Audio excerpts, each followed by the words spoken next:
Good evening, everybody. Ian here with Redline. I wanted to do a little bit different kind of video tonight than I normally do for you guys. I'm back in my office again. I did a video a couple of weeks ago where I gave a little bit of insight into my personal life and how I became to be the president of Redline, and got some good feedback from it. So I decided that I wanted to share something different with you guys tonight. Totally unrelated to the usual stuff on the channel. So, I have this great story that I tell people all the time about the first time that I went to China. I've been 3 times. I've spent about 3 weeks over there over the past 8-9 years or so, something like that. The very first time that I went to China, I had no idea what to expect for anything. I landed at the Beijing airport. Everybody here calls it Beijing. They call it Beijing over there. I landed there at the Beijing airport. I had about maybe 10 hours to kill to get some rest before it was time to tour a factory. And so I walked over to the area where all of the cabs would pick people up. And so anyways, this guy comes up to me and he's in, a loosely fitting suit. He asked me, if I need a hotel. And I said, yeah, I need a hotel. And he says, okay, you want cheap hotel? You want Spencer hotel?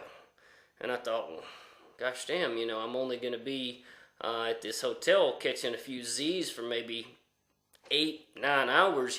I'll take the cheap hotel, right?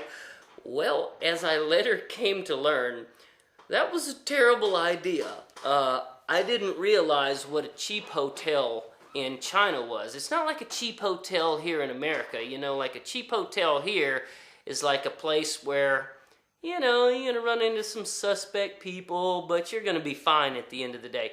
No, in China it's a completely different experience. He makes a call on his cell phone, and a few minutes later, like a 1970-75 model Volkswagen bus pulls up, and and he ushers me over to the van, and I'm looking at this thing and I'm like, I don't know, man, but okay.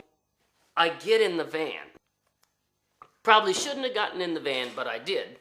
So van takes off, starts moving, and the area around the Beijing International Airport's a decent area, and as we get further and further away from it, I can tell that we're heading in the wrong direction of Beijing. And I know this because I'm looking out the windows and I'm seeing all kinds of Chinese people crowded around like 55-gallon barrels, and this is in the middle of winter, and they're burning anything that they can to stay warm. And we're just passing one person after another standing next to barrels trying to keep warm. So anyways, we pull up to this hotel, and was not a good looking place. Of course, I couldn't read anything on the outside of the hotel at all. And I go inside, and they quote me, a price for a room. I had no idea what the price was. I hand them my credit card. They swipe it. They have me sign something. Bellboy comes over and asks, if I want some help taking my baggage up to my room, and he seems to be kind of pushy about it, so I didn't want to argue with him. I'm like, sure. So he takes my bags with me. We go up to the room. He opens the door. We walk inside. He turns on all of the lights. He flips on the television, and I'll never forget what happened next. Never forget this. He looks at me and he says, "You rock a Chinese girl." Rika Chinese, what? He says, "You rock a Chinese girl." Well, I was very naive. I was in my mid-20s. I'd never been to China before. And I was like, yeah, Chinese girl's very pretty, very beautiful. Last thing I wanted to do was be rude. That's really what I was going for, was just making sure that I wasn't rude. So I was like, yeah. Chinese women, very beautiful, is what I told him. Exact words. Chinese women, very beautiful. Wrong answer. So, he then asks me, he says, you rock a massage? And I'm like, rock a massage? Right? And he says, You like a massage. I said, oh, no. And I was so naive that I did not understand what questions he was asking me. And so he gets this confused look on his face, like, why would this American man be saying he like a Chinese girl, but he don't like a massage, right? Yeah. So he says, you like a sace? And I'm like, like a sace? Right? Like a sace? Yeah, he was asking exactly what, you're thinking that he was asking. So I'm like, sace? He says, you like a sace? I'm like, And so finally he goes, you like a sace? No. I can specifically remember saying to him, beautiful wife at home, no sace. You can imagine the look of confusion on this young bellboy's face. At that point, he looks at me and he says, will you give me tip?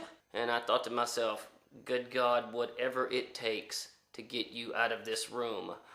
Yes. So I pull out my wallet. I handed him like 20 RMB, which in retrospect was like $3.50.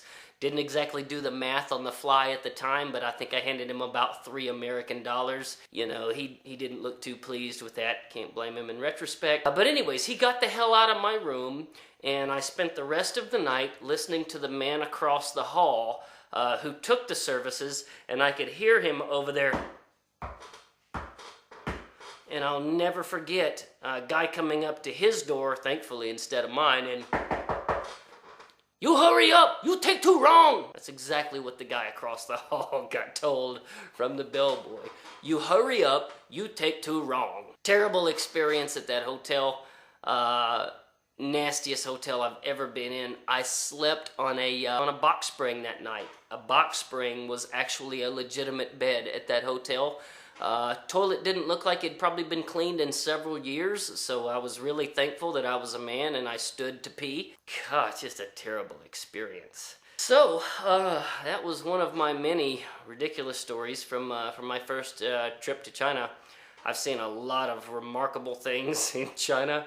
If you guys want to hear some more of them, comment down below. Maybe I'll make another one of these videos. If you want to hear more of my shenanigans, subscribe. Hope y'all enjoyed it.